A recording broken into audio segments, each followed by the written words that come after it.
1月4号，俄罗斯国防部发布战报称，俄军摧毁了2套美国援乌的 M142海马斯火箭炮。但是大兵发现从2022年6月份海马斯上场后呢，俄国防部每次声称摧毁乌军的海马斯，始终是没有提供过任何一张战果图。那么截止现在，俄军究竟摧毁了多少套海马斯？乌军共计接收了多少？别着急，咱们接着往下看。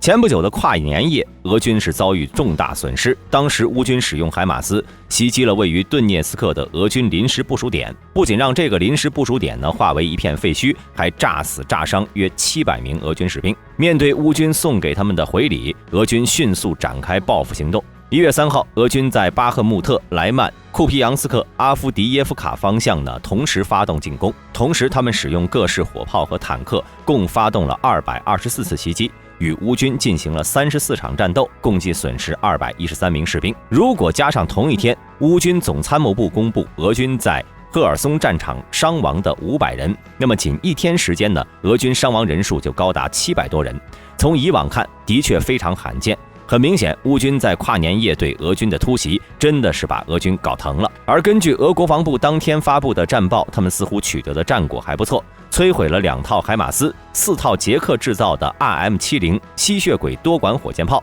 摧毁了800多枚火箭弹，以及造成了120多名乌军士兵伤亡。除此之外呢，在克拉马托尔斯克的临时部署点，乌方还损失了130多名外籍志愿军。那么俄乌战争到现在，俄军究竟击毁了多少套海马斯呢？在盘点战果之前呢，大兵认为有必要先整理一下乌克兰到底拿到了多少辆海马斯或者 M270 系列精确制导火箭炮。毕竟有了这个数据呢，那么我们盘点后做数字对比时，就更能够发现俄炮兵部队战力究竟有多强，同时也能让各位了解绍伊古绍神将是有多么英明神武。5月30号到10月4号，美国共向乌克兰移交了24套 M142海马斯。6月1号到8月11号，英国共移交了6套 M270B1， 德国共移交了5套 M270 Mars 2型火箭炮。10月12号，法国移交了3套 M270 火箭炮。10月29号，意大利移交了2辆 M270。这些加起来呢，正好是40套精确制导火箭炮。那么也正是因为各国断断续续的援助，才给了俄国防部充分发挥的空间。接着让我们看看俄国防部的报告。为了防止错报漏报，大兵特意将所有的摧毁报告的时间和地点都写清楚了，方便各位朋友进行核对。海马斯这款装备呢，最早出现在6月1号的乌方消息中，因此俄方也是从6月份才开始发布乌军海马斯被摧毁的战报。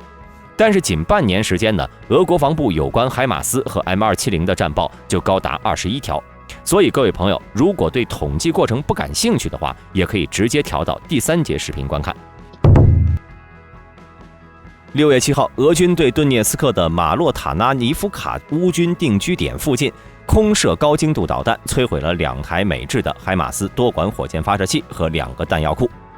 6月17号，乌军顿涅斯克波克罗夫斯克定居点，又名红军城，美制的海马斯多管火箭系统的指挥车、发射车和运输装载车被俄军高精度空射导弹和地面武器摧毁。这次呢，俄军算是摧毁了一整套装备，但是很明显，这时候俄国防部好像还没搞清楚，新上场的海马斯和他们手里苏联遗留的老家伙根本不一样。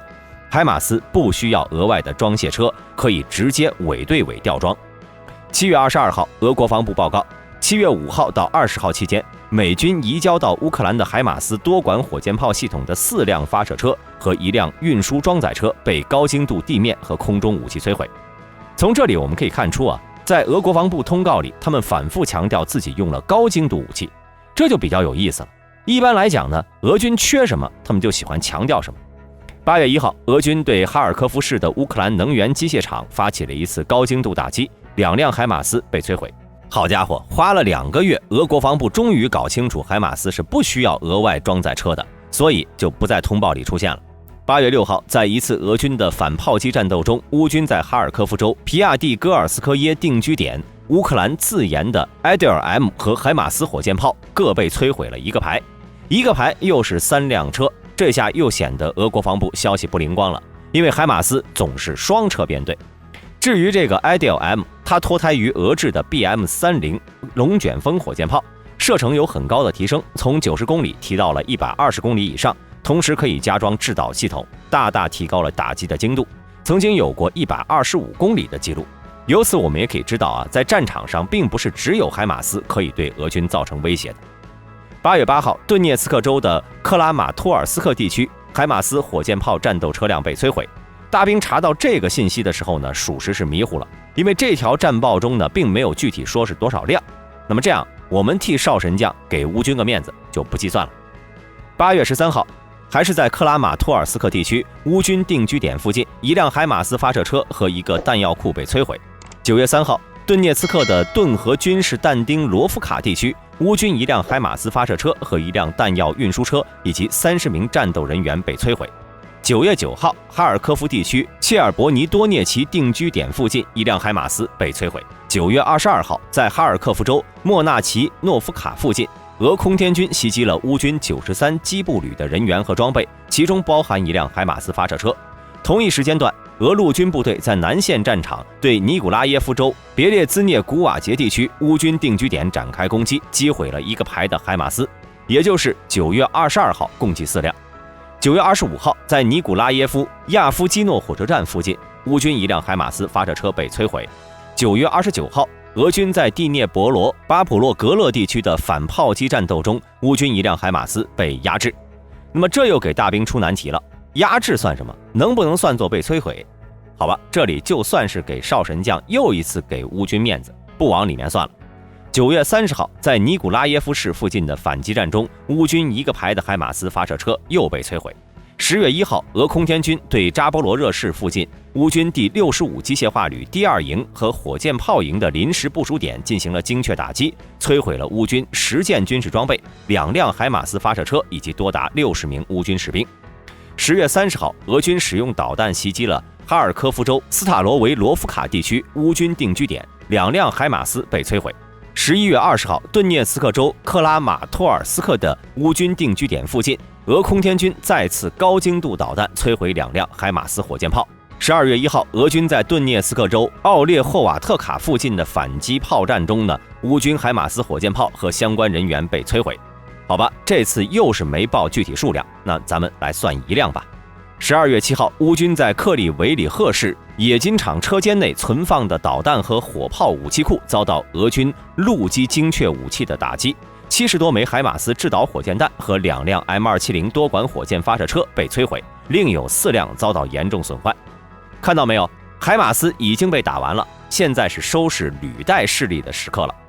12月8号，俄空天军使用精确制导武器对扎波罗热、舍夫琴基夫斯克和格里格罗夫斯科耶定居点进行打击，摧毁多门乌军火箭炮、M270多管火箭炮和德制的 M270 MAS 2型，共计5辆被摧毁。12月9号，俄军扎波罗热、舍夫琴基夫西克持续进攻，乌军临时炮兵阵地被打掉， M270多管火箭炮和法制 M270共计6辆被摧毁。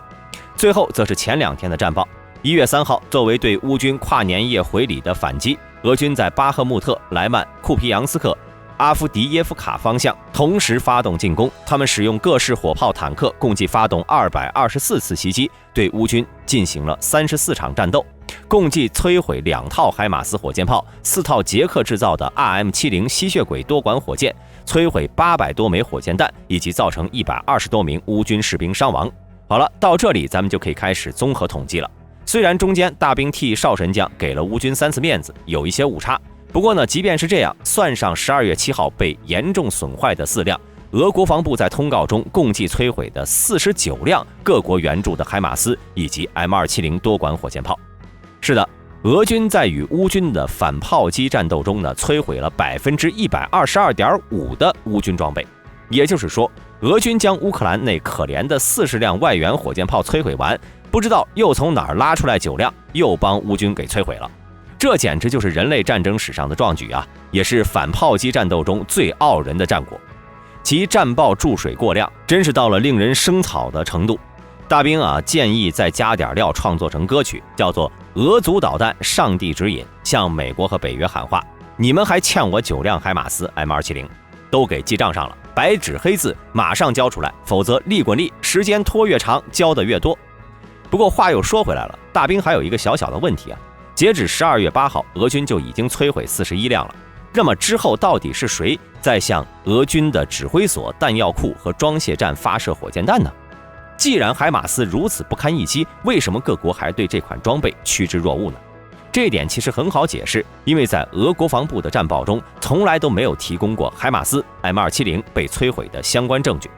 先前俄军摧毁 M777 牵引式榴弹炮，还有几个被自杀式无人机击毁的视频和残骸来炫耀，但是他们对于海马斯则是完全的缄默。至于欧美和乌军那边，对此一直以来都放心大胆地告知所有人，海马斯是一款技术性能和生存能力都十分优秀的武器，并且没有任何一辆类似装备被俄罗斯人所摧毁过。总之，胡编乱造的战报或许只可以骗骗那些看电视的俄罗斯民众，但是这种把戏呢，绝对骗不了战线对面的乌克兰民众。道理很简单，因为克里姆林宫眼中的战争是权力和生意，但乌克兰眼中的战争呢，是保卫家园和生命。好了，本期视频到这里就结束了，我是大兵，我们下期视频再见。